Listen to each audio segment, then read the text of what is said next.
Welcome back, ladies and gentlemen, to a brand new TV show review here in Mac Talk Movies. Today, we're starting our 9-week journey every Thursday here on the channel, breaking down the brand new episode of She-Hulk, Attorney at Law. My name is Maston. Welcome back to a brand new TV show review here on Max Talks Movies. If you're new to the channel, please subscribe. I do movie reviews, these type of TV show reviews, movie rankings, and a box office breakdown show every single Monday. So please subscribe, ring the bell, and ring the bell so notified when these videos drop. Comment down below. This is a full spoiler review, so let me know your spoiler thoughts of this episode. Did you like the episode? Not like the episode? Were you excited for the show? Not excited for the show? Let me know your thoughts in the comment section down below. And please like the video, guys. The thumbs up button. That's how you support this channel. So let's get into episode 1 of She-Hulk, which was called A Normal Amount of Rage. This is basically the Jen Walters origin story, really, this episode. And I have a lot of thoughts on this episode. I was, first of all, just not super pumped for the show. I was excited for the show. Actually, this recently we watched the Ed Norton Incredible Hulk, knowing that, you know, Abomination, Emil Blonsky is coming back, and put myself back in the Hulk world again. And this episode brings Mark Ruffalo, who I can only imagine won't be in the show that much, as they said, special guest star for this episode. I've not seen the other 3 episodes that the screeners were given out to, so I'm with you guys. Just saw the 1 episode. But this episode, as it is, really Jen Walters' origin story. We're going to break down the episode, and we're going to really go through, as I'm going through the episode, giving you my thoughts. This is a full spoiler episode, so if you have not seen She-Hulk episode 1, A Normal Amount of Rage on Disney Plus, the episode is like 37 minutes long. That's with credits. It's really like 30 minutes long. So please go check that out, and then come back here on the channel to watch my review of She-Hulk episode 1. So we start with the episode of Jen doing this big, fake practice presentation in front of her best friend, Nikki Ramos, who's played by Ginger Gonzaga, that she's going to do for this case. And right before she leaves to go do this case, she's like, she breaks the 4th wall, which we know from the trailers and really in the comics that's a big character thing for She-Hulk. Jen says that we need to show you what happened to the origin story. And we get this really nice conversation between Banner with actually seeing Mark Ruffalo. This is the only time the whole episode that Mark Ruffalo himself is in the show, not in the Smart Hulk outfit. So we have this nice funny car ride with the Cheetos joke and the Captain America joke starting to build.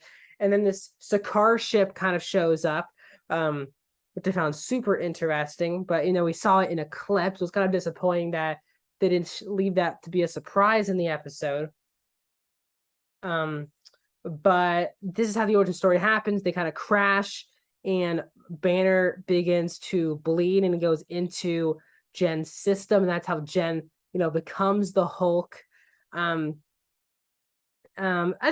just break down the episode first, and then we'll get into my, my general thoughts. So she becomes the Hulk, and the whole episode's kind of Banner going back to his place in Mexico, which we learned that Tony built for Banner, and they really built together to keep Banner in this, not angry state, which I found a lot of good stuff talking about Tony throughout this episode. And then it's just like Banner's like, well, you jokingly, you have 15 years of stuff to learn about to be a Hulk. And I think there's a lot of great messaging with this dynamic of Banner being like, this is what it is. Like, you're a Hulk. There's kind of just no going around it.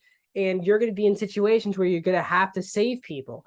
And there's a blend between you want to be in a happy medium of what you want to do and what life really is. And there's kind of a balance between that. And that's what Banner tries to teach Jen throughout this episode. First of all, great chemistry between Tatiana Maslany and Mark Ruffalo. But I want to say, she is a major standout. This is really top tier MCU casting. Tatiana Maslany, who I've not really seen in really anything. I know very famous for, Perry Mason and Orphan Black. But she's really excellent in this episode. And really, I assume she'll be excellent throughout the show. It just felt like she was Jen Walters. And it was a really perfect casting. She brings a lot of great charisma, a lot of great comedy. And it also feels like she is a real person. Which I feel like will become one of the more relatable characters in the MCU. Now, obviously, before this, when she gets her accident, before we even go to Mexico, she has this action. She goes into this bathroom. She's kind of a train wreck after she wakes up from being the Hulk.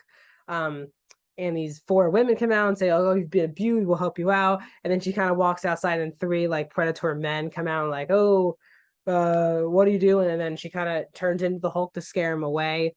I do feel like this show will have a lot of turnoffs for a lot of people because it is going to be very, very much so a pro-feminine, as I am, a very feminist type show. And I think a lot of men might not be totally into the show just because it is basically, I think this is just for episode 1. I'm not sure if this will be the most, I don't think it will be the most watched MCU show.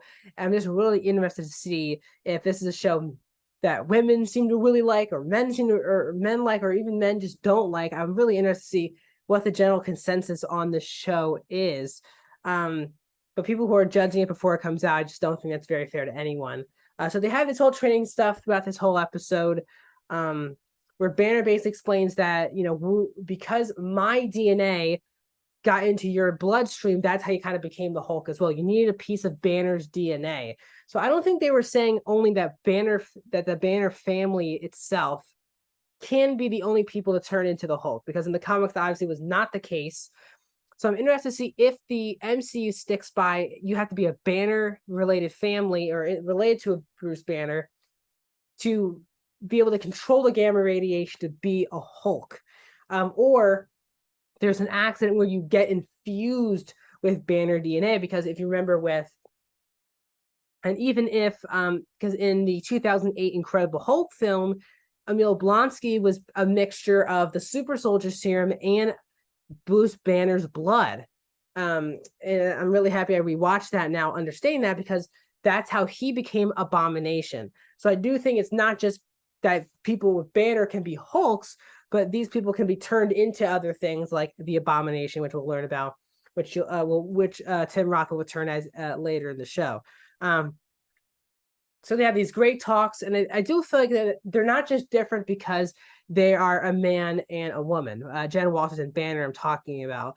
They're also just different personalities, and there's a reason why Bruce always had an alter ego. Is that Bruce was always a reclusive, very solo act, just always was thrown into his work, didn't really have time for a life of his own, or just kind of his life was just his work, very secluded off from society. And that's why he kind of brought out that other ego. And while Jen's job is always being around people, being an attorney, talking to people, being a big part of society, and maybe that's why she can kind of control it and be herself while being Hulk. And I think like the show needs to do a really stronger job as we continue that. Bruce and Jen aren't just different because they're a man and a woman, but they have just different personalities. I think that's one of the things that the show touched on, but went way more for she's a woman and he's a man type thing. I mean, the show needs to continue building that. Honestly, that's a major difference between the 2 characters, but they also have just very different personalities, which I hope that the show explores more, especially with Jen moving forward. So they have a huge fight. Jen's kind of practicing her powers. And we end the episode with her finally going to being attorney, saying, "I've never turned into the Hulk before."